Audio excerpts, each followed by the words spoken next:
Hey guys, Mana here, bringing you another episode of More Dots. This is a very delayed episode 10, and before I get started, there's a few things I need to talk about, so yeah, let's get right to that.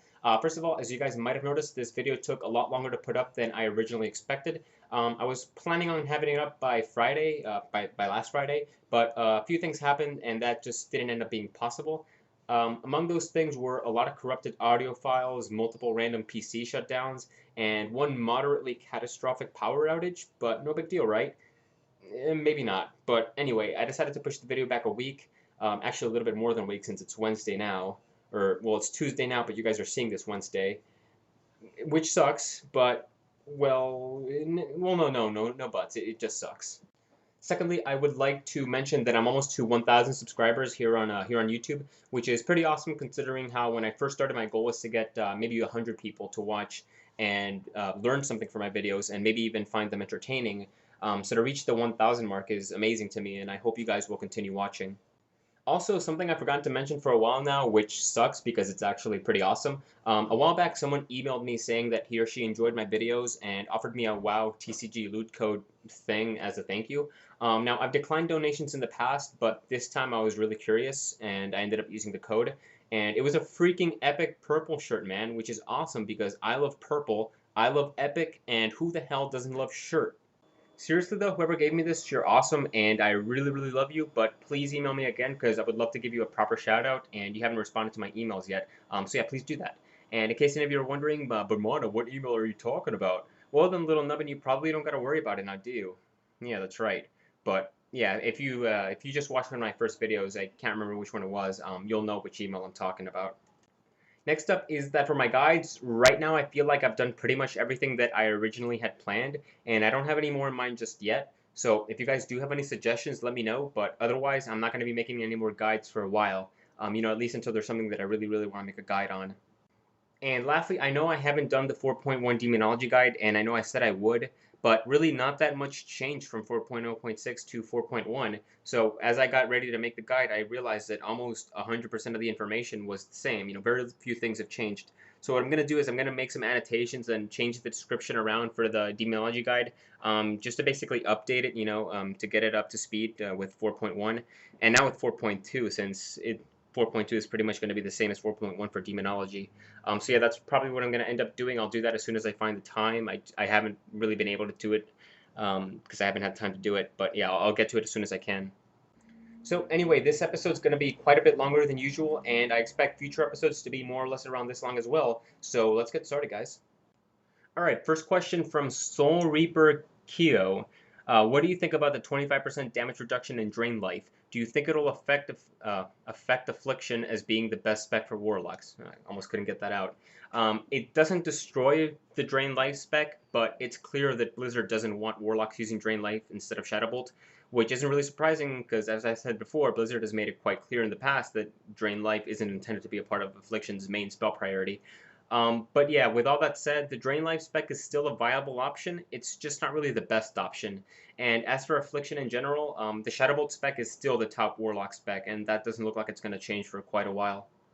Alright, next question from Sanguine Bullet 667.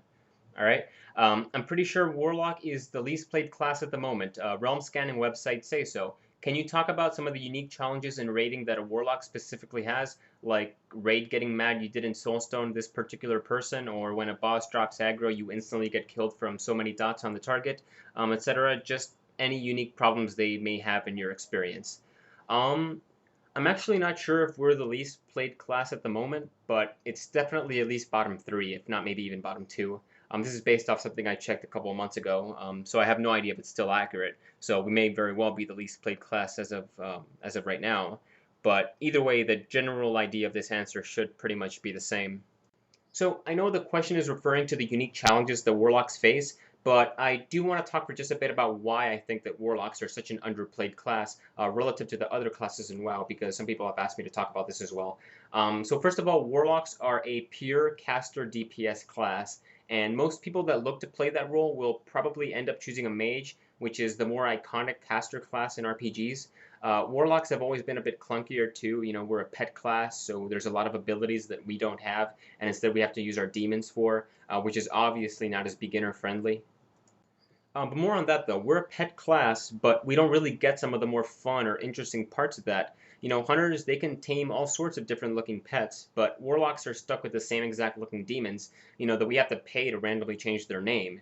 Seriously though, we have to pay to randomly change their name. How much do I have to pay before I get a good name for my Hell Hunter? It's ridiculous. Warlocks, they also used to have that unluxurious task of dealing with soul shards for several very annoying years. But Cataclysm did fix that by giving us this really boring, incomplete mechanic called Soulburn. So yeah, where was I? Basically, there's a lot of negativity here. But with all that said, Warlocks have pretty much always been in a very good place. We just don't seem like an attractive choice when compared to some of the other classes in WoW for whatever reason. As for some of the unique challenges, I'd say my biggest one has been getting people to understand how a Warlock's damage actually works. I've been a part of some guilds that have benched me during progression nights where a group dies like in the first minute of a boss fight because my DPS is really low, which is perfectly normal, but it's just not something that a lot of players really seem to understand. Warlock takes time to do damage, unlike a mage. We can't do the same amount of damage as a mage in the first 30 seconds. It'll take several minutes before we can really compete with them. And a lot of players just don't really seem to understand this. They expect you to do the same amount of damage as other classes immediately, which it shouldn't. That's just not how it works. I mean, it's not unfair that that's how it works. It's just not how it works. It's different. As for the part about aggro, I would say this is actually a very good thing for Warlocks, to be honest, because we're not going to pull aggro as the fight starts. Let me explain. Warlocks have a lot of ramp up time, so tank pulls the boss, fight starts, other DPS are busy destroying the boss. The Warlock is taking about 10 to 15 seconds before he's really doing serious damage. So a Warlock is not going to pull aggro as the fight starts. It just can't happen. As for aggro resets, it actually works in the Warlock's favor as well, because since most of our damage is from dots and dots take time to tick, we're going to be doing very, very little damage per tick. So there's like no way we can pull the boss even when aggro wipes. Worst comes to worst, we can still soul shatter, so it should be fine in those rare occasions. So yeah, aggro is actually a very good thing for Warlocks because we almost never pull aggro. But yeah, let's see. Any other unique challenges? I guess we don't play hunters or mages, so that's a challenge, right, guys? All right, next question from Silent Magician and a bunch of numbers. There have been very few changes for Warlocks in 4.2. Why do you think that is? Well, I'm just going to give the very obvious answer here and say that Warlocks are probably in a very good place right now in PvE. We're not too strong and we're not underpowered either. But yeah, that being said, I should add that I'm not really happy about 4.2. I feel like there's some issues that should have been addressed already that really just haven't. Mostly, I'm just disappointed that the Soulburn mechanic is yet to receive any changes. It's still a pretty boring mechanic and it deserves some attention in my opinion. But Soul Swap was nerfed, and you know what? Let's just not talk about that one. It's still a pretty touchy subject for me. Let's just say I'm not happy about it. But yeah, Warlocks. The lack of changes just mean that we're in a pretty good place right now in PvE, I think. And while I do think there's some things that should be changed, I'm mostly inclined to just say, yeah, Warlocks are fine. All right, so next question from Dark Halo Machine. What do you think about the Tier 11 nerfs? Is Blizzard just catering to the casual players here, or is there a good reason for this? So this is something that I really didn't want to talk about because I don't actually feel like this discussion is worth the attention it got and is somehow still getting. But I'll just say this, and hopefully I'll never have to talk about this crap again. First of all, the Tier 11 nerfs are not a bad thing. No matter what, no matter who you are, they're not a bad thing. There's a lot of arguments out there in favor and against these changes, but I don't really care because the way I see it, the fact that there's even an argument about this is just ridiculous. Here's the thing. Should lesser skilled players or players that can't spend as much time playing the game not be allowed to see this endgame content like Nefarian or Cho'Gall or even Alakir? No, that's ridiculous. I finished all normal mode content a long time ago, and I couldn't really care less if someone who couldn't kill Magma is suddenly one-shotting Nefarian in 4.2. I couldn't care less. And you know why? Because while they're progressing through 7-month-old content, I'll be in Firelands. I don't see a problem with that. I don't see the problem with allowing lesser skilled players or players that can't play as much to go through an easier raid because it's an old raid. It's been out for quite a while. A lot of us who have already cleared this have been doing this for months now, and we're going to be doing something new, something fresh So yes, allow those people that haven't been able to clear it to have an easier time. What's the problem with that? There literally is no legitimate problem with that. So yes, it's fine that Blizzard nerf this content just as long as they follow their current pattern of having a difficult raid tier like tier 11 and then bringing in a new difficult tier like what we're going to have with tier 12 and then nerfing the previous one so those people that weren't able to clear the content can actually get in there and do it. So yeah, that's really all I have to say about this. I'm not going to be answering any questions about this subject in the future or responding to comments about this question. So yeah, just letting you guys know. So the reason why I actually chose the last question is because of this next one. So yeah, from Anonymous. And actually, from now on, I'm just going to say something stupid instead of Anonymous because it's my show and Anonymous sounds kind of boring. Okay, so hi Mana, I'm a level 84 Warlock and I want to get into raiding once I'm 85. What can I do to get into a good guild on my server? So it's not easy for a player who just hit max level to end up in a solid progression guild, which is obviously one of the benefits of having the previous tier of content being nerfed.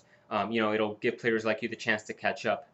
So once you're maxed, you're going to need two things, and they are skill and gear. So yeah, just run heroics, join any pugs that you can for tier 11, and just look to get as good as you can while also getting geared up. So yeah, there's really not that much more to it. As you get better, you should be able to find success by applying to some of the guilds that are just starting to progress through Firelands. Alright, so final question. Why do you hate Hunters and Mages by Balls? The person who asked this question is called Balls, actually. I don't hate Hunters and Mages, I just feel sorry for them. I also hate them, and I guess that invalidates the first part of my answer. Hunters and Mages, they're just... I just hate them, alright? That's all you guys really need to know.